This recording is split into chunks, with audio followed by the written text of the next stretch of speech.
Hello, long time no chat. Welcome to the couch. No, but seriously, hello. Welcome back to my little channel over here on YouTube. I haven't been here for a really long time, and I feel like I start out so many videos saying that. But this time it's legitimate. So if anyone has been following me on other social media platforms, you might know that I have been living on a sailboat for the last few months of my life, and now I'm in Indonesia. I've been in Indonesia for the last 2 months, so I was sailing before that.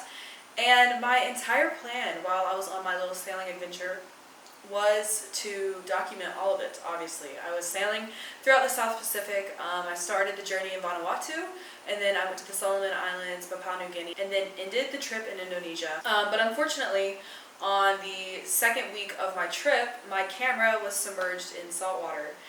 And so being in the middle of the ocean and being in very remote countries, buying a new camera was just not an option. I will say that the people that I was sailing with captured everything. If you're wanting to learn more about the experience that I had, about what I did on the boat, about like literally every single day, you can go over to Sailing Ripple Effects YouTube channel, and over there we shared the entirety of our trip. I was on season 7, and so everything is on there. They're really fun videos to watch if you're interested in that.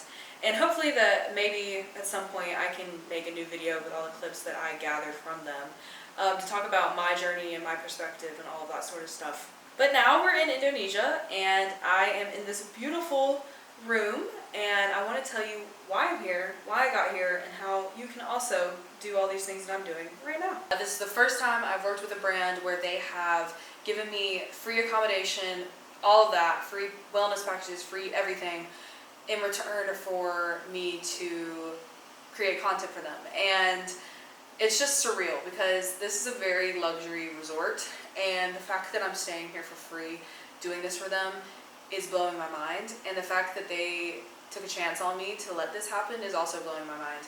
And I just want to tell you guys how I did it, because I think that there's so many people out there who want to work with companies, want to show off their creativity, but feel like they don't have a big enough platform to do so. And in today's day and age, that's all it seems like matters, is how many followers is on your account. And I just want to say, I have 5,000 followers, and when I pitched myself to this brand, I had a little bit less than that. You can do anything like this too. If this is something that you desire to do, this is exactly what I did, step by step, to get this brand deal, and I'm going to share it all with you right now. So, the step 1 that I did, whenever I was living on the boat, I had a day where I sat down and I found a million places that I would either like to collab with, like photograph, or just pitch myself to for other things in general. So I sat down and I found all these people, and I found them through Instagram. And although Instagram is not a search platform, with the algorithm really loving SEO these days, it basically is one now. So if you go to your explore page and you type in wellness retreats in Bali or surf camps in Bali, you will find exactly what you're looking for.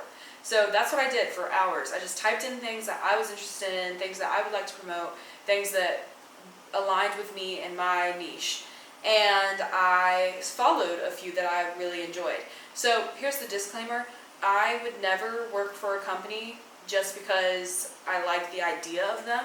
I have to really be emotionally connected. I have to really align with their mission. It's just, for me, if I want to work for a company, I want to give them my best effort, and I want to do the best that I can. And I have found that when I'm trying to promote things that I don't feel passionate about, it feels more of like a chore than anything else, and I really just don't enjoy it. But yeah, then I followed a bunch of these companies. So I found like, I think 20 or 30 companies that I really wanted to work with, and I followed all of them.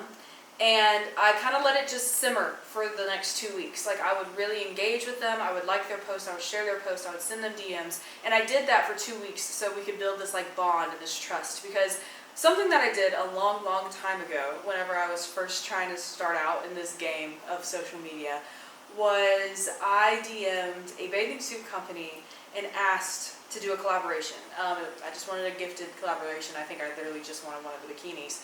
And I remember that I literally didn't even follow them on Instagram, but I DM'd them.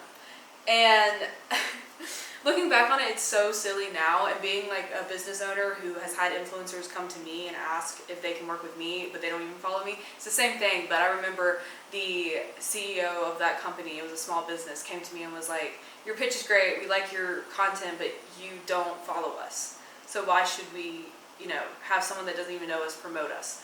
And that has always stuck really, really deep in my brain back here, because it's true. Like, why would you want someone to promote your brand that doesn't seem like they're really into what's going on? So I really, really, really try to build that connection. I think that that's like the most important thing. Like, let the people know, like, let that account know your presence, let them know that you're here, let them know that you're really interested in what they're offering, and be genuine about it. I know me saying this right now, like, just do it for 2 weeks and then you never have to do it again. Like, it's not fake, it's real. Like, you wouldn't be doing it for a company that you didn't genuinely enjoy and that you didn't genuinely want to work with. So step 2 is actually the pitch, what I said to the first 2 companies that I reached out to.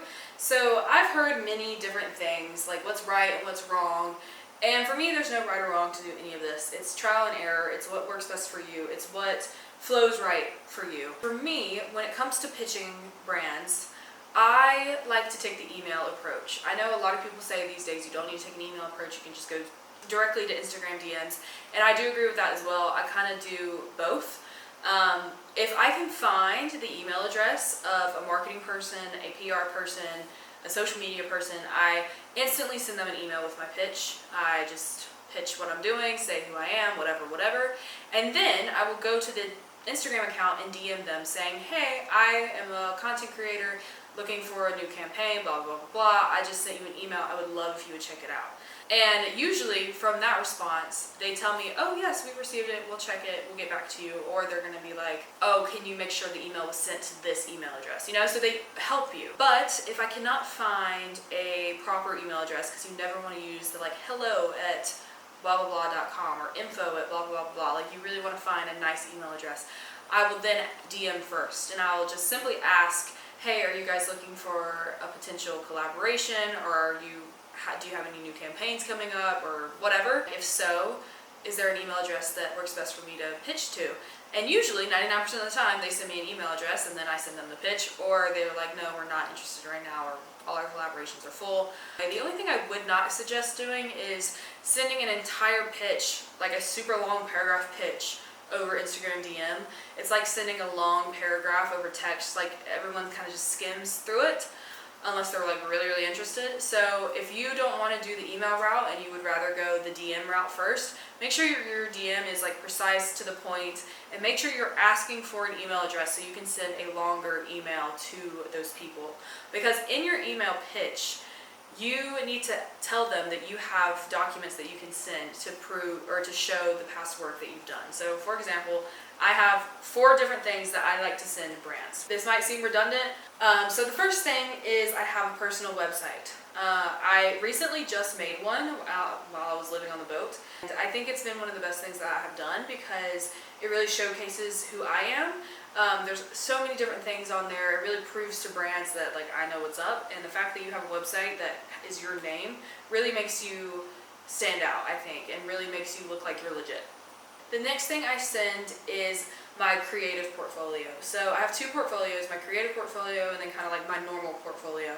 And in my creative portfolio, it's more so a deck about different projects I've done with a few images. So when I worked for Pinterest, I explained what I did for that, and then I added some photos. When I worked for Maui Brewing Company, I added some photos, added a little description. So brands that I've worked with that I really did a lot for and that I'm proud of, I put in that creative portfolio. And it's not just photos, there's a lot of text in there as well to really explain some of the projects in depth that I've done. And then we have the normal portfolio. This portfolio has no text, it's just images. So all the photos that I've pretty much ever taken for brands, for friends, for families, for weddings, for senior pictures, for nature, for food, like anything that I've ever done goes into that portfolio, and I've had it for years. It's a really cool thing to have. Also, it's so cool to like scroll all the way back down and see some of the photos that I took whenever I was really like young, to see how far I've come. And I think that's cool for brands too. Of course, I don't know if they know that those photos are so old, but it's cool for them to see the progression of where you are, or where you were and where you are now. So that's my regular portfolio. And then I send over a media kit, which this is what every influencer has. If you have 2 followers or you have 2 million followers, having a media kit is really nice. Sometimes they include your rates, sometimes they don't include your rates. Some people have like a separate rate card. That's something I can go into later. But it's basically just talks about your demographics, your following, your niches, the values you kind of hold for your Instagram, your platform, and what brands you've worked with in the past. These are so common these days. You can literally go onto Canva and there's like templates for media kits.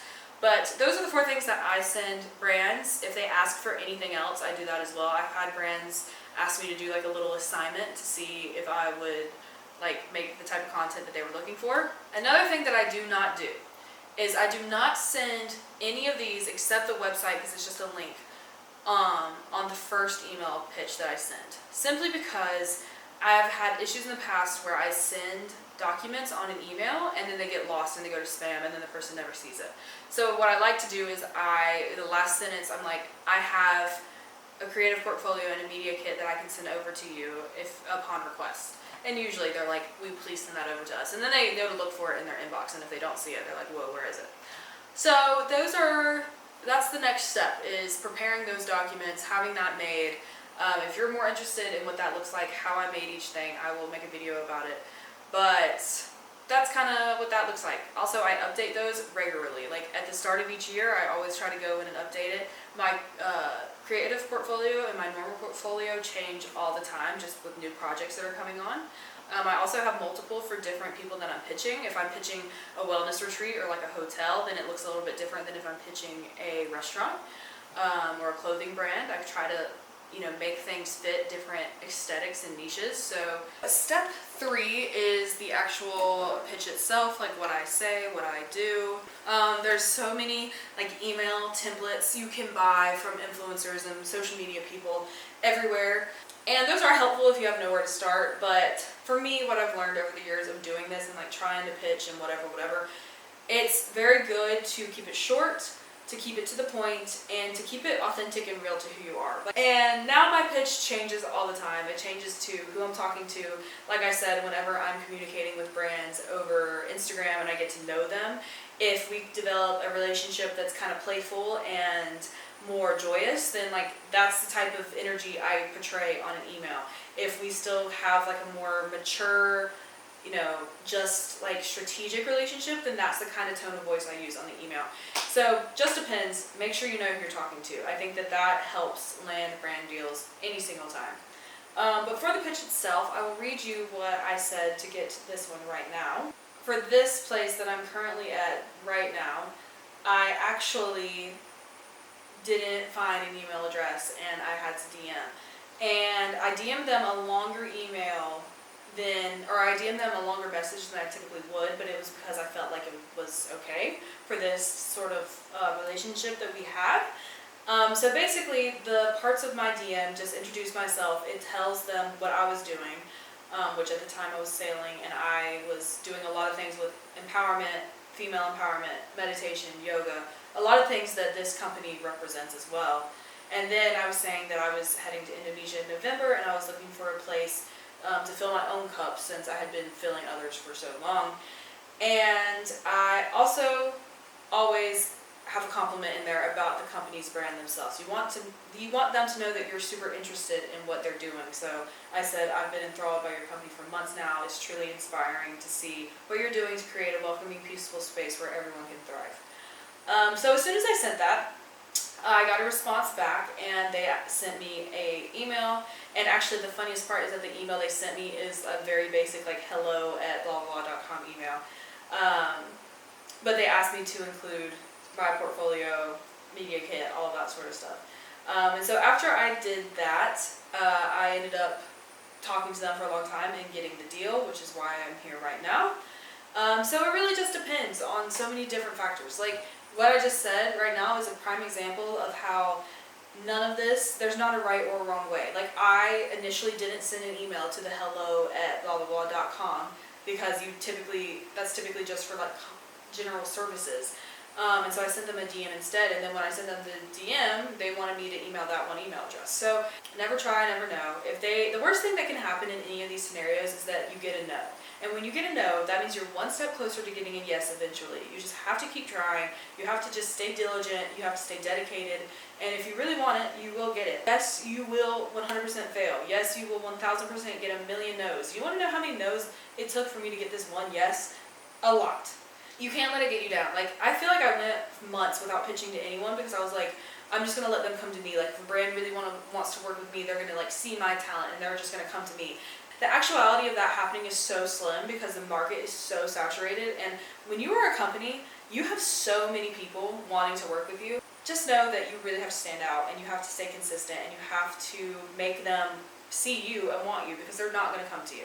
Unless you're like Kim Kardashian, they're not going to come to you. And even though that's kind of sad, it's the truth. And you just got to take what you can get. The last thing that I will talk about is the actual collaboration proposal, the final proposal, everything that happened with this little joint. So when we determined everything that I was going to give, the company still wanted me to pay for one wellness activity in return for all this stuff that they were giving me.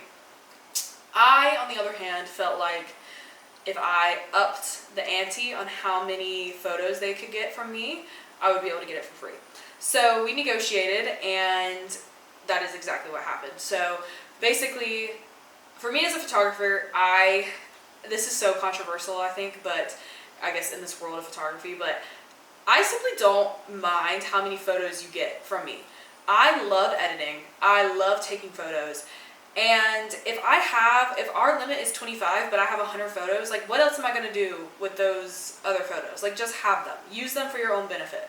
So I don't initially like to tell companies that, in case this is like the scenario where I can use it to help leverage. But as someone that takes photos, like, you're 99% of the time going to get all the photos from me. But that's just personal preference. But in this case, it did work out really, really well, to the point where I ended up getting everything for free, including a wellness package that they wanted me to purchase.